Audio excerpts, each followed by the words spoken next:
शेतकरी मित्रांनो, आजच्या व्हिडिओमध्ये पांढऱ्या मुळीची वाढ फक्त 70 रुपयामध्ये आपण करणार आहोत.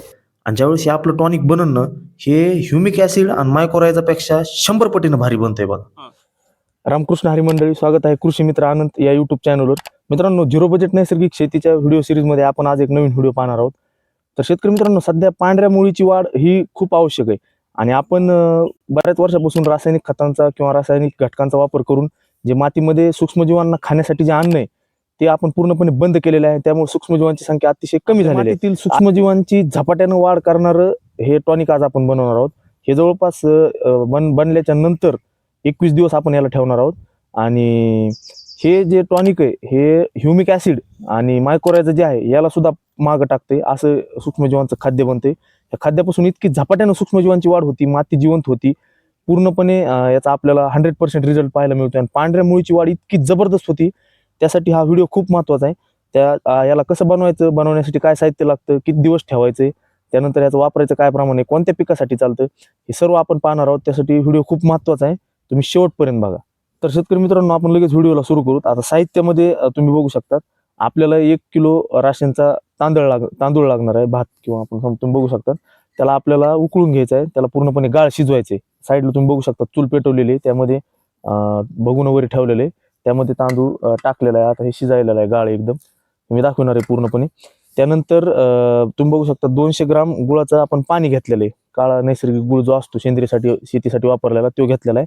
आणि बटाटे जे आहेत ते आपल्याला आत्ताच नाहीत लागणार, आपण हे ज्यावेळेस 21 दिवस ठेवणार आहोत त्याच्यानंतर हे बटाटे लागणार आहेत. पण बटाटे 1 किलो लागणार आहेत आपल्याला याचा कुस करून वापरण्यासाठी.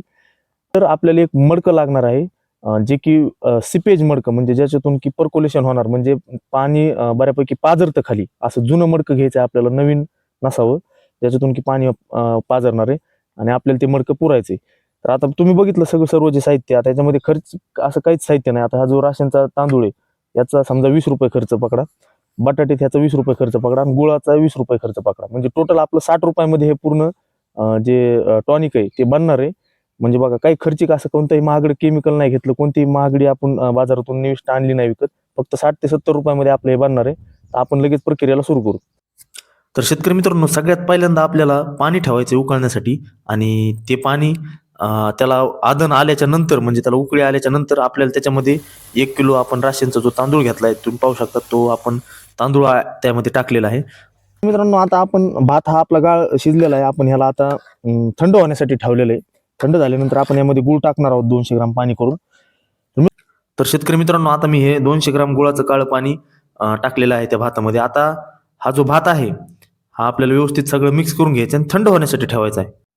तर शेतकरी मित्रांनो, हे थंड झालेलं भात आणि गुळाचं मिश्रण आपल्याला एका झाडाच्या खाली, जिथं कधी रासायनिक फवारणी झाली नाही, तिथं एक खड्डा खोदून त्यात मडकं आपल्याला आधीच गळ्यापर्यंत पुरायचं आहे व त्या मडक्यामध्ये हे मिश्रण आपल्याला टाकायचं आहे. यामध्ये जर झाड आपल्याला गोड फळ देणारं असेल तर त्याच्या खाली जर आपण खड्डा खांदून मडकं पुरलं तर अतिशय उत्तम. आणि मी हे झाडाखाली मडकं ऑलरेडी आधीच पुरून ठेवलेलं आहे, कारण मी आधी ऑलरेडी 1 एकरची एक बॅच ह्याची काढलेली आहे. तर मित्रांनो, तुम्ही बघू शकतात मी नाही का आधीच मडकं खड्डा खांदून झाडाखाली एक पुरून ठेवलेलं आहे आणि एक बॅच आपली झालेली आहे. तर आता आपण जे आपलं थंड झालेलं मिश्रण आहे गुळाचं आणि भाताचं, ते आपण व्यवस्थित ह्या मडक्यामध्ये टाकून घ्यायचं आहे.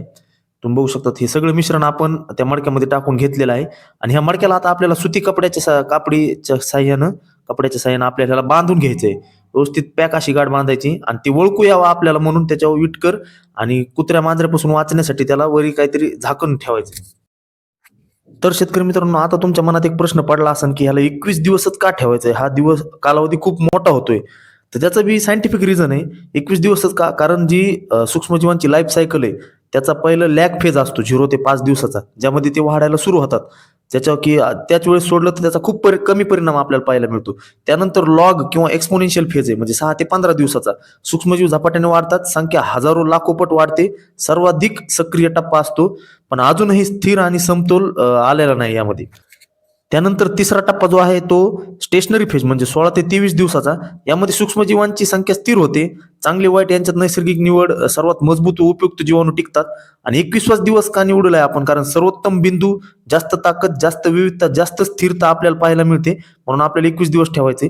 जर 24 दिवसाच्या वर व्हायला लागलं तर ते सूक्ष्मजीवाला अन्न कमी पडतं आणि कुजतं, सडतं, दुर्गंधी सुरू होती आणि त्याचा रिझल्ट आपल्याला कमी पाहायला मिळतो. तर शेतकरी मित्रांनो, आपलं ते आता 21 दिवस द्रावण ठेवून झालेलं आहे. आता आपण पुढची प्रक्रिया बघूत आणि त्या द्रावणाकडे जाऊ. मित्रांनो, 21 दिवसानंतर आपल्याला आता याला बघायचंय. तर एक गोष्ट सांगायची राहिली, 21 दिवस जे ठेवलंय आपण त्याच्यामध्ये अधूनमधून थोडं त्याच्यावर आसपास थोडं पाणी शिंपडीत राहायचं, म्हणजे जेणेकरून ओलावा राहील थोडाफार. फक्त शिंपडायचंय, असं टाकायचं नाही बरं का. तर मित्रांनो, आता तुम्ही बघू शकतात, आता हे जे आतमध्ये थोडं काळं काळं दिसतंय ते माझ्याकडून आता थोडं उघडताना थोडी माती पडली नसता. तुम्ही बघू शकता हे द्रावण पूर्णपणे बनलेलं आहे, फर्मेंटेड झालेले, सूक्ष्मजीवांची वाढ झालेली, त्याला व्यवस्थित असं 21 दिवसानंतर आपलं ते बनलेलं आहे. आता काय करायचं आपल्याला, याला काढून घ्यायचं. आता काढताना त्याच्यामध्ये फंगस, बॅक्टेरियाची ग्रोथ असते, त्याच्यामुळं हाताने नाही काढायचं शक्यतो. एखाद्या हात हँड ग्लोव्ह वगैरे घालून किंवा एखाद्या वाटीच्या साह्याने ते पूर्णपणे आपल्याला काढून घ्यायचे. मित्रांनो, ह्याचा जो वास आहे तो आंबट आणि गोड असा वास येतो. जर कुजट किंवा सडल्याला जर वास येत असेल तर ते तुमचं व्यवस्थित बनलेलं नाही. ह्याचा असा आंबट किंवा आंबट गोड असा मिक्स वास येतो, जो की सूक्ष्मजीवांना आकर्षित करतो आणि त्यांचं खूप उपयुक्त असं तो खाद्य बनतो. आता शेतकरी मित्रांनो, 1 किलो बटाट्याचा आपण चुरा घेतलेला आहे, म्हणजे उकडून घेतलेला आहे, त्याचा बारीक चुरा केलाय. तो चुरा आपण बकेटीत टाकणार आहोत आणि 200 ग्राम ऍडिशनल गुळाचं पाणीही आपण यामध्ये टाकलेलं आहे, तेही आपल्याला टाकायचंय. आणि त्यानंतर आपला जो स्मॅश केलेला बटाट्याचा चुरा आहे तो एकदम व्यवस्थित टाकायचा आहे आणि हे पूर्ण मिश्रण आहे ते आपल्याला लाकडी काठीच्या सहाय्याने पूर्णपणे ढवळून घ्यायचंय. आता तुम्ही बघू शकता आपलं हे सगळं व्यवस्थित मिक्स करून झालंय. आपण त्याला बाहेर काढलं, त्यात 1 किलो स्मॅश केलेले बटाटे टाकलेत, 200 ग्राम गुळाचं डबल पाणी टाकले. आता आपण याला डायरेक्ट 100 लिटरच्या टाकीमध्ये आपण पाणी घेतले, त्यात ह्याला मिक्स करणार आहोत, 1 दिवस ठेवणार आहोत आणि आपलं वापरण्यासाठी परफेक्ट असं हे तयार होते. तर मित्रांनो, आता हे आपण 100 लिटर पाण्यात टाकून आपल्याला 24 तासाच्या आत सोडायचे. आपण आता याचं प्रमाण बघूत, याचा वापर बघूत आणि याचे फायदे बघूत आणि याचे नेमकी अशी कोणती प्रक्रिया घडली की हे एकदम असं सूक्ष्मजीवाचं खाद्य. तर शेतकरी मित्रांनो, या प्रक्रियेत नेमकं काय तयार होतं, तांदूळ प्लस गुळ उकळीला जो आपण त्याच्यामध्ये स्टार्च आणि साखर तयार होते, जे सूक्ष्मजीवांचं अन्न आहे. आता गोड फळझाडाखाली आपण हे मडकं 21 दिवस पुरून ठेवले, त्याच्यामुळे त्या फळझाडाच्या आसपासचे जे सूक्ष्मजीव आहेत, म्हणजे त्यालाच आपण उपयुक्त स्थानिक सूक्ष्मजीव म्हणजे इंडिजिनस मायक्रो ऑर्गॅनिझम आहेत, ते मडक्याच्या जवळ येतात, त्याच्यामध्ये वाढतात. सुती कपड्यामुळे हवा आतमध्ये जाती पण किडे जात नाहीत आणि हे सूक्ष्मजीव 21 दिवस ते अन्न खातात आणि आतमध्ये मल्टिप्लाय होतात, लाखोच्या संख्येत, कोटीच्या संख्येत मल्टिप्लाय होतात. आणि 21 दिवसानंतर बटाटाचा चुरा आणि गुळ आपण टाकला, त्याच्यामुळे बटाट्यात कार्बोहायड्रेट्स असते, मग बॅक्टेरिया व फंगसची अजून झपाट्याने वाढ होते. 100 लिटर पाण्यामध्ये टाकलं की हे सूक्ष्मजीव आता जिवंत सूक्ष्मजीव हे द्रावण बनतं आणि मग आपण ह्याला एकदम सोडलं की परफेक्ट असे सूक्ष्मजीव ते मातीमध्ये जाऊन नंबर 1 असं काम करतात. बरं, आता याच्या पिकाला सोडल्यास काय फायदे होतात? जमिनीतील जीवाणू संख्या वाढते, मुळाभोवती रायझोस्फिअर ऍक्टिव्ह होतो, सेंद्रिय पदार्थ लवकर विघटन होते, मुळे जाड व लांब होतात, फुलधारणा व फळधारणा सुधारते, जमिनीची घट्टपणा कमी होतो, गोळ फळ झाडांसाठी विशेष फायदेशीर आहे, हे खत नाही तर मातीला जिवंत करणारे संजीवक आहे, असे असंख्य असे फायदे आपल्याला हे देते. बरं, आता महत्वाची काळजी काय घेता, जर वास फार कुचका सडलेला आला तर वापरू नका. पाण्यात टाकल्यावर 12 ते 24 तासात वापरा. उन्हात फवारणी किंवा सोडू नका. रासायनिक खत किंवा कीटकनाशकासोबतच एकाच दिवशी वापर टाळा. त्यानंतर मित्रांनो, हे जे द्रावण आहे 100 लिटर द्रावण 1 एकरसाठी ड्रिपद्वारे किंवा पाटपाण्यातून वापरू शकतात. 250 ते 300 ml एक झाडासाठी असं ड्रिंचिंग पण करू शकतात. सकाळी किंवा संध्याकाळी तुम्हाला हे द्रावण वापरायचं आहे. 15 ते 20 दिवसातून एकदा पिकाला सोडायचं आहे. तर शेतकरी मित्रांनो, आपण बनवण्यापासून ते पार 21व्या दिवशी सोडण्यापर्यंत सगळं व्हिडिओ दाखवला आहे. व्हिडिओ आवडल्यास एक लाईक करा. जर तुमचे काही प्रश्न असतील तेही कमेंट करा. मी सांगतोय म्हणून नाही, तर तुम्ही स्वतः बनवा, त्याचा वापर करा व रिझल्ट कसा आला ते सांगा. हा व्हिडिओ जास्तीत जास्त शेतकऱ्यांपर्यंत पोहोचवा.